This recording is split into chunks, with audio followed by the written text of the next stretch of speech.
जय हिंद साथियों, आप सभी का आपके अपने परिवार आसमा सिविल एकेडमी के इस डेली करंट अफेयर्स पे मैं इशार अहमद आप सभी का पुरजोर स्वागत करता हूं और आशा करता हूं कि आप सभी स्वस्थ हैं और बिल्कुल मस्त हैं। आज हम पढ़ेंगे 20 जनवरी के इम्पॉर्टेंट करंट अफेयर्स जो कि हमारे एग्जाम के लिए बहुत ही इम्पॉर्टेंट है। तो वीडियो में शुरू से अंत तक बने रहें और अगर चैनल में नए हैं तो चैनल को सब्सक्राइब कर लें और पहले से अगर इस चैनल में है तो मेरे प्रिय साथियों इस वीडियो को शेयर जरूर करिएगा। चलिए ज़्यादा समय ना लेते हुए अपना सत्र प्रारंभ करते हैं। आज की पॉजिटिविटी है, हर दिन एक नई शुरुआत है। अपने बीते कल को भूलकर आज से नई उम्मीदों के साथ आगे बढ़िए। इसीलिए हमेशा हमें सकारात्मक रहनी चाहिए और हर एक नया दिन हमारे लिए बेहतरी करता है, बेहतरी लेकर आता है हमारे लिए। तो हमें अपनी पॉजिटिविटी के साथ अपने लक्ष्य के प्रति समर्पित होना अनिवार्य है। आशा करता हूँ मेरी बातें आप लोगों को समझ में आ गई होगी। तो चलिए अपना सत्र प्रारंभ करते हैं। लास्ट टाइम मैंने प्रश्न पूछा था, हाल ही में उपराष्ट्रपति जगदीप धनखड़ जी ने पुस्तक का विमोचन किया है जिसका नाम है parliament powers function and privilege a comprehensive constitutional perspective. इनके लेखक कौन है? तो कौन है? K S. Chauhan, doctor K S. Chauhan. तो कल्याण साहू ने बिल्कुल सही आंसर दिया। वेरी गुड कल्याण।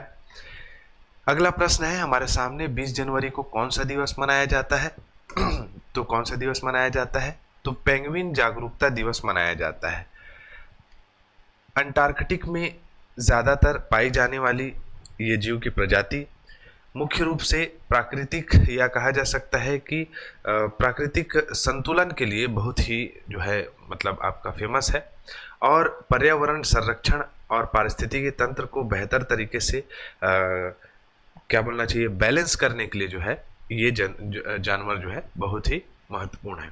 इसके जो पूप्स होते हैं या जिसे कहा जा सकता है इनका जो मल होता है वो काफ़ी डेंजरस होता है। मतलब आप अगर यूट्यूब में सर्च करेंगे तो जो कि बहुत सारे लोगों का मत है कि ग्लोबल वार्मिंग का कारण भी बनेगा और लाखों की तादाद में ये आर्कटिक सर्कल अंटार्कटिक सर्कल में मौजूद होते हैं पेंगुइन। ठीक है, चलो अगला प्रश्न है, हाल ही में दूसरे इंडिया मोबिलिटी ग्लोबल एक्सपो 2025 का उद्घाटन किसने किया है? तो गृह मंत्री अमित शाह जी ने नहीं किया है, प्रधानमंत्री नरेंद्र मोदी जी ने किया है इसका उद्घाटन। सी ऑप्शन इसका सही होगा।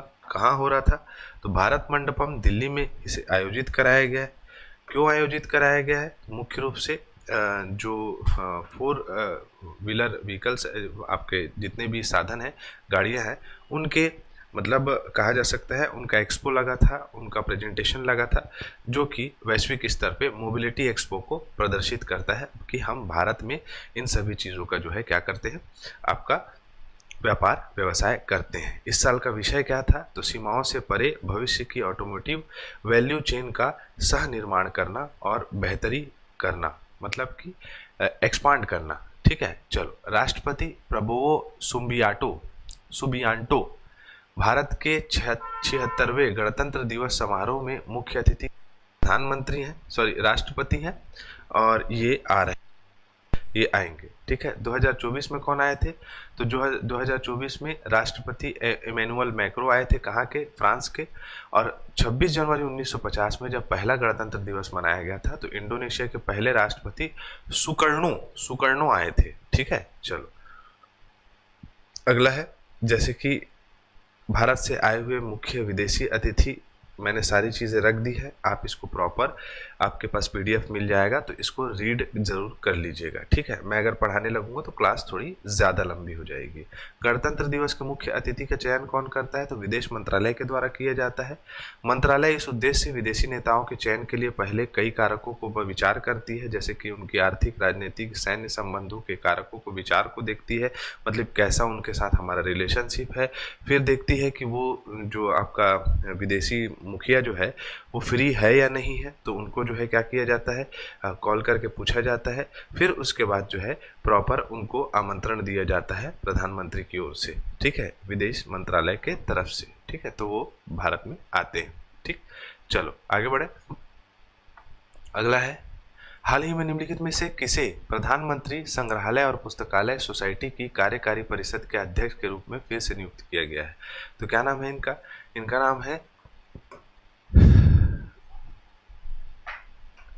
इनका नाम है निपेंद्र मिश्रा। निपेंद्र मिश्रा जी को वापस जो है प्रधानमंत्री संग्रहालय और पुस्तकालय सोसाइटी के कार्यकारी परिषद के अध्यक्ष बनाया गया है। और मैं बता दूं इसमें कि पहले इसका नेहरू संग्रहालय नाम था। 2016 में प्रधानमंत्री जी ने इसका जो है प्रस्ताव पारित किया सदन में, और जो है सारे प्रधानमंत्रियों को समर्पित प्रधानमंत्री संग्रहालय जो है इसका नाम रखा गया है। ठीक है, भारत के 15 प्रधानमंत्री जो है उनके जो है आपका नाम से इस संग्रहालय को 21 अप्रैल 2022 को जनता के लिए खोल दिया गया था। ठीक है, चले आगे। अगला प्रश्न है हमारे स्क्रीन पे, केंद्रीय मंत्रिमंडल ने इसरो के तीसरे लॉन्च पैड के निर्माण की मंजूरी दे दी है। तीसरा लॉन्च पैड कहाँ बनाया जाएगा? तो कहाँ बनाया जाएगा तो बता दूं आपको मैं, सतीश धवन अंतरिक्ष केंद्र श्रीहरिकोटा आंध्र प्रदेश में इसे बनाया जाएगा। केंद्रीय मंत्रिमंडल ने ISRO Indian space research organisation के तीसरे लॉन्च पैड के निर्माण को मंजूरी दे दी है। ठीक है, अब नया लॉन्च पैड दिखाई देगा, मतलब कि अब इसरो जो है वो धीरे धीरे एक्सपांड करते जा रहा है। कहाँ बनाया जाएगा इस लॉन्च पैड को? तो सतीश धवन स्पेस सेंटर श्रीहरिकोटा आंध्र प्रदेश में। आवश्यकता क्यों पड़ी? कि भारत सरकार ने अमृत काल के दौरान भारतीय अंतरिक्ष कार्यक्रम के लिए महत्वाकांक्षी लक्ष्य निर्धारित किया गया है। तो 2035 तक के ये माना जा रहा है कि हम अंतरिक्ष जितने भी कार्य रहेंगे उसमें जो है अग्रणी देश बनने का प्रयास करें। सतीश धवन अंतरिक्ष केंद्र 1 अक्टूबर 1971 में भारत स्थापित हुआ है, भारत सरकार के अधीन है, श्रीहरिकोटा आंध्र प्रदेश भारत में स्थित है। ठीक है, इसरो का लॉन्च पैड की बात करें तो भारतीय अंतरिक्ष कार्यक्रम की शुरुआत 21 नवंबर 1963 में विक्रम साराभाई अंतरिक्ष केंद्र Thumba equatorial rocket launch centre से स्टार्ट किया गया था, जो कि तिरुवनंतपुरम में था, केरल में, है ना। ध्वनि रॉकेट प्रक्षेपण के साथ हुई थी यहाँ से। फिर उसके बाद आप इसको आराम से पढ़िएगा। मैं हमेशा ये कंटेंट इसलिए रख देता हूँ ताकि इस कंटेंट से रिलेटेड सारी चीज़ें बातें आपको पता रहे। और हम डेली करंट अफेयर देते हैं, तो वीडियो का जो है फॉर्मेट थोड़ा छोटा इसलिए रखते हैं क्योंकि आपको ज़्यादा जो है मतलब रोज़ ज़्यादा पढ़ने की आवश्यकता ना पड़े। लेकिन जब आपको इसका PDF मिलता है तो उसको रीड ज़रूर करा करिए। ठीक है, उसके बाद है आपका लॉन्च पैड में पहला लॉन्च पैड और दूसरा लॉन्च पैड। ये जान लो, पहला लॉन्च पैड जो है 1990 के दशक में शुरुआत बनाया गया था 1993 में। ठीक है, पहला लॉन्च पैड भी जो है आपका श्रीहरिकोटा में है, दूसरा लॉन्च पैड भी वही है, और तीसरा लॉन्च पैड भी जो है आपका श्रीहरिकोटा में ही बनाया जा रहा है। क्लियर? चले अगला प्रश्न हमारे स्क्रीन पे ये रहा, महाकुंभ 2025 को पर्यावरण में अनुकूल बनाने के उद्देश्य से वन प्लेट वन बैग अभियान किसने शुरुआत किया है? तो किसने किया है? कृष्ण गोपाल जी, राष्ट्रीय स्वयं सेवक संघ के हैं, RSS के व्यक्ति हैं। ठीक है, RSS से बिलोंग करते हैं। इन्होंने जो पॉलीथीन बैग को दूर करने के लिए इस पहल को किया है कि पॉलीथीन का उपयोग महाकुंभ में ना हो, क्योंकि पॉलीथीन के उपयोग से बहुत ज़्यादा कचरा होगा, बहुत ज़्यादा पर्यावरण में जो है असंतुलन बन सकता है। तो उसके लिए ये बैग बनाया गया है। ठीक है, जो कि किसका है? एक नॉर्मल कपड़े जैसे नुमा मतलब कहा जा सकता है कि कपड़े से ही बना हुआ ये है, और उसमें जो है व्यक्ति अपना प्लेट रखे, और प्लास्टिक के जितने भी मतलब डिस्पोजल्स हैं, प्लास्टिक पॉलीथीन्स हैं, ये सब चीज़ों से जो है बचे रहे, जिससे कि मुख्य रूप से हमारा पर्यावरण क्षरण ना हो, पर्यावरण को नुकसान ना हो। ठीक है, चले आगे। अगला प्रश्न है हमारे स्क्रीन में, हाल ही में विश्व स्तरीय पुरातात्विक अनुभवात्मक संग्रहालय का उद्घाटन कहाँ किया गया है? कहाँ किया गया है? तो आपको पता होना चाहिए, वडनगर गुजरात में है वडनगर। ठीक है, विश्व स्तरीय पुरातात्विक अनुभवात्मक संग्रहालय है, मतलब म्यूजियम है। इसको बनाने के लिए मुख्य रूप से मतलब कहा जा सकता है गुजरात की प्राचीनतम स्थिति को इसमें प्रदर्शित किया गया है। नया म्यूजियम जो वडनगर में बनाया गया है। ठीक है, चलो मतलब पूरा इतिहास जो है वो जीवित रहे, उसको प्रदर्शित करने के लिए सारी चीज़ें बनाई गई है। गुजरात के वडनगर में अन्य प्राचीन स्थल है, साथ ही साथ गुजरात के प्रमुख दार्शनिक स्थल है, जैसे जैन दरोसर है, संग्रहालय है, तानागिरी की समाधि है ना, प्राचीन पुस्तकालय है। ये सभी स्थित है आपके यूनेस्को की विश्व विरासत सूची में, और ये गुजरात राज्य में स्थित है। क्लियर? चलो अगला प्रश्न हमारे स्क्रीन पे ये रहा कि हाल ही में केंद्र सरकार ने कर्मचारियों के वेतन ढांचे को बदलाव करते हुए निम्नलिखित में से किस आयोग का गठन किया गया है? तो किसका गठन किया है? तो 8वें वेतन आयोग का गठन किया गया है।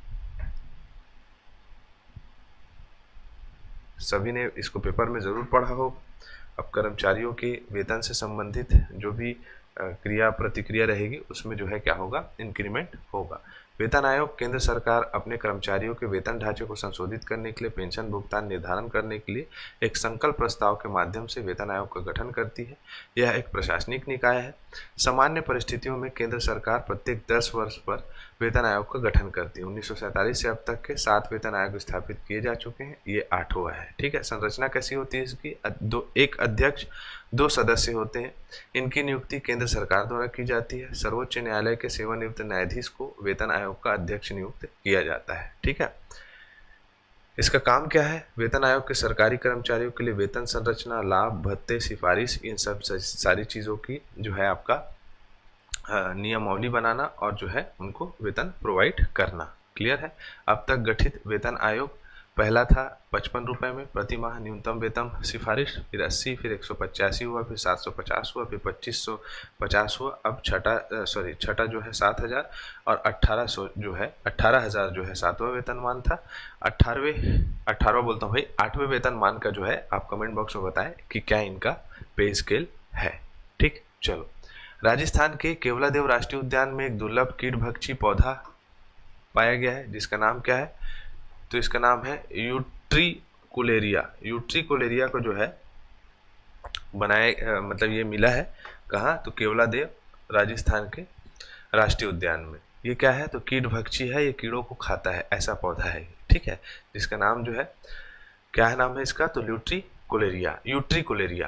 ठीक है, ये कीटभक्षी या मांसभक्षी पौधा की प्रजाति है। ये पाया गया है केवलादेव में। राजस्थान का केवलादेव घाना राष्ट्रीय उद्यान भरतपुर राजस्थान में है। वर्ष 1976 में बना है। रामसर स्थल के रूप में 1981 में से जो है घोषणा की गई है और 1982 में राष्ट्रीय उद्यान बना है। ठीक, तो आप इसको याद रखना है। चलो, अगला है हमारे स्क्रीन में प्रश्न। क्या नाम है? क्या है प्रश्न? क्वाक्वेरेली साइमंड्स ने विश्व भविष्य कौशल सूचकांक 2025 जारी किया है। इस सूचकांक में भारत का रैंक क्या है? विश्व भविष्य कौशल सूचकांक मतलब भविष्य में भारत के कौशल विकास में किस प्रकार से जो है संरचना बन सकती है, तो 25वें स्थान में है। ठीक है, तो आप इसे याद रख सकते हैं। मूल्यांकन का आधार क्या क्या है? कौशल अनुकूलता, स्किल फिट कैसा है, अकादमिक तत्परता क्या है, भविष्य का काम क्या है, आर्थिक परिवर्तन क्या है। मतलब ये जो मैगजीन है प्रॉपर किसी भी देश की कुशलता कहा जा सकता है, उस पर बल देकर इस सूचकांक को जारी करती है। भारत की स्थिति जो है वो 25 नंबर में है या 25वें स्थान में है। ठीक है, चलो आगे बढ़े। अगला है, हाल ही में निम्नलिखित में से किसे भारतीय क्रिकेट कंट्रोल बोर्ड का लोकपाल और नैतिकता अधिकारी नियुक्त किया गया है? क्या नाम है इनका? इनका नाम है न्यायमूर्ति अरुण मिश्रा जी। ठीक है, न्यायमूर्ति अरुण मिश्रा जी को बनाया गया है। क्लियर, चले आगे। ये रहे न्यायमूर्ति आपके अरुण मिश्रा जी।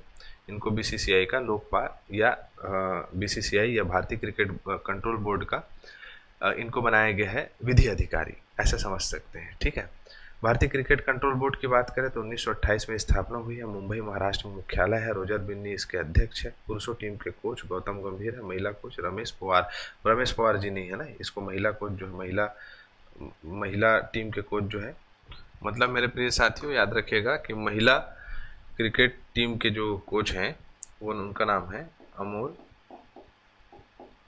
मजूमदार। ठीक है, यहाँ गलती हो गई है, महिला कोच नहीं हो गए, महिला टीम के कोच हो गया। ठीक है, महिला टीम के कोच हो जाता है, कभी कभी पुरानी चीज़ें कॉपी पेस्ट हो जाती हैं। चल आगे बढ़े। हाँ, अब रिवीजन कर लेते हैं कि national payments corporation of India की अंतर्राष्ट्रीय शाखा इंटरनेशनल पेमेंट लिमिटेड ने निम्नलिखित में से किस कंपनी के साथ साझेदारी की है? तो मगांती के साथ साझेदारी की है। भारतीय रेलवे के द्वारा दुनिया का सबसे शक्तिशाली हाइड्रोजन चालित इंजन बनाया गया है। परमाणु ऊर्जा आयोग का जो है पुनर्गठन किया गया है हाल ही में। ओडिशा में जो है आपका आपातकाल के दौरान जेल में गए लोगों को 20,000 रुपये पेंशन योजना की घोषणा की गई है। भारत जो है चौथा देश बन गया है अंतर्राष्ट्रीय डॉकिंग करने वाला, अंतरिक्ष डॉकिंग करने वाला। गृह मंत्री अमित शाह जी ने fast track immigration trusted traveller programme जारी किया है। एक्सरसाइज डेविल स्ट्राइक भारतीय सशस्त्र बलों द्वारा 16 से 19 जनवरी तक आयोजित कराया जा रहा है। ठीक है, अगला है तरुण दास जी जो है वो सिंगापुर ने निम्नलिखित सिंगापुर के द्वारा सर्वोच्च गैर नागरिक सम्मान मानद नागरिक पुरस्कार को प्रदान किया गया है। प्रयागराज में लगभग 52 फीट की महामृत्युंजय यंत्र की स्थापना की गई है। उद्योग मंत्री पीयूष गोयल जी के द्वारा स्टार्टअप इंडिया के 90वें स्थापना दिवस पर इम्प्रूव फैक्ट बुक और इंडिया स्टार्टअप चैलेंज चालू किया है। हाल ही में किस महिला ने एक दिवसीय क्रिकेट में सबसे तेज शतक बनाने वाली भारतीय महिला बन गई है? तो ये आपको आंसर देना है। हमारा सत्र यहीं कंप्लीट होता है। मैं इसी के साथ इजाज़त चाहूँगा। जय हिंद, जय भारत।